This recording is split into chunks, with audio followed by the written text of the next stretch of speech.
What's going on, everybody? My name is Ben and welcome back to the bench, guys, for another episode on our F9F-8P Photo Cougar. We are building this up for the Recon Group Build, and so far, as you can see, we've done a little bit of work. Now, last episode, we really focused on painting for the cockpit, and we have the side consoles painted up, the rear decking painted up, and I've been kind of trying to do a little bit of research and figure out what we're looking at for today's episode. I think what we're going to concentrate on is the cockpit. I want to go ahead and get all that nicely squared away. So first thing we're going to do today, guys, is I want to go ahead and get out the decals for all of the consoles. We have the front instrument panel, we have the side consoles. We need to go ahead and put some decals down on all those areas. They're all photo etch. Really, honestly, I would have preferred to have like plastic or something instead of photo etch. I just don't feel like the details are that crisp. I don't know, they don't look as nice as I would like them to, but I'm hoping that with the decals on there, we're going to give a little bit of color, a little bit of interest. Again, the cockpit's probably going to be pretty tight, pretty narrow in there, so I don't think you'll see a whole lot. So let's go ahead and just move right on into our very first time lapse. I want to go ahead and get the decals all set up for the cockpit details. I want to start working on that seat, add in a headrest, add in the seat belts, and see what we can do for any sort of detail painting on the side consoles. I want to go ahead and add some scratch belt details, and we will go ahead and see how this goes. Fingers crossed, guys, we can get this cockpit all finished up.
And after a little bit of work here, we have the front nose cockpit area more or less set up, ready to go. I'm not really going to fool with it too much right now. We're going to let that dry off camera, and I'm going to move over to the body of the aircraft. We're going to go ahead and build up the wheel wells. Kitty Hawk, for some reason, loves to give you a bunch of parts to build very small little areas, such as here, there's 3 parts for each wheel well. Now we have to build the wheel well and then install that into the bottom wing area right there around the fuselage. That seems to be a bit troublesome for me. Why couldn't they just mold that all as one piece? I mean, it is what it is. This is Kitty Hawk, so we're not going to worry about it. We're just going to push on. And another area that's a little bit tedious is the rear arrestor hook. Now we actually have 3 parts to make up a very tiny little arrestor hook. Now, why 3 parts? Why couldn't they have done it in one piece? Right now we have 2 parts for the very back of that little well right there, and then we have 1 part for the arrestor hook. So what I'm going to do is I'm going to leave off the hook, just going to build the back supports. That way I'm not going to break off the hook, everything will be installed and I can just move on from there. For some reason though, Kitty Hawk just loves to give you parts that are over-engineered. They don't always fit together perfectly. This case here we had a lot of flash, we had to go ahead and trim off and sand down, but we have it all more or less squared away. So we're going to glue it together.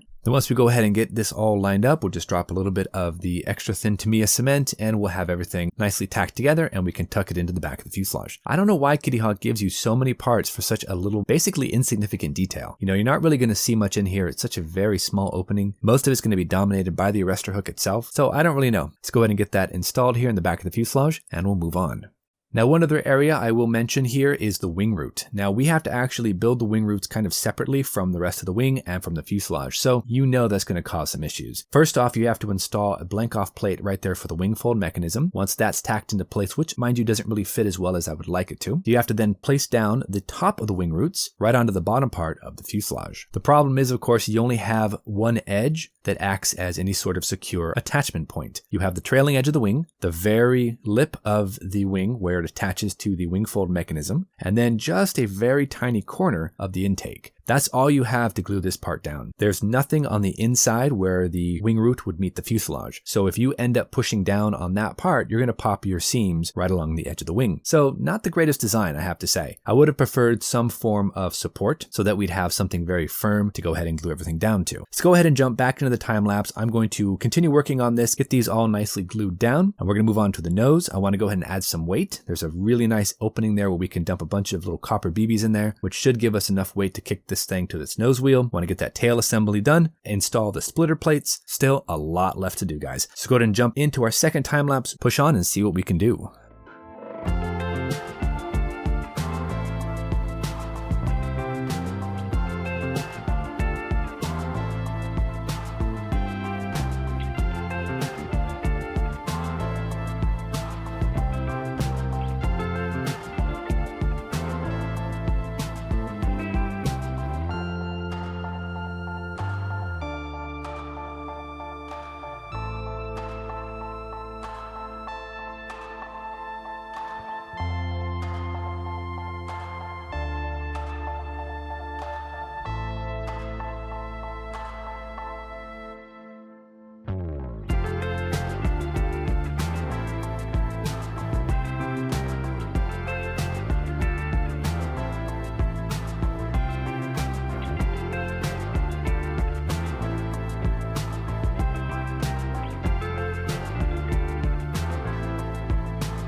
All right, everybody, we are back and we're going to go ahead and call it quits for today. We have the rear tail kind of tacked together. I haven't really completely glued it together yet. I'm still kind of waiting to see how this is all going to fit together, but I can already tell you we've got some issues. Very back here where the fuselage meets that wing root, huge gap there. And we also have some issues more than likely with connecting the front part of the fuselage to the rear. So that's going to be troublesome. It really will. And also the front nose, I was doing a little bit of research on that and looking at how everything kind of sits in there. It looks like it sits too high. We might need to go ahead and either rework that completely or just not even worry about the detail. I don't really know for sure, guys, but we're going to go ahead and call it quits for today. Let this all cure. So until our next episode, thank you so much for joining us. You know the drill. Go out there, get yourself some bench time, have some fun, build something cool, and we'll see you back here on episode number 4 for the Recon Group Build and the F9F-8P Photo Cougar. Thanks so much, everybody.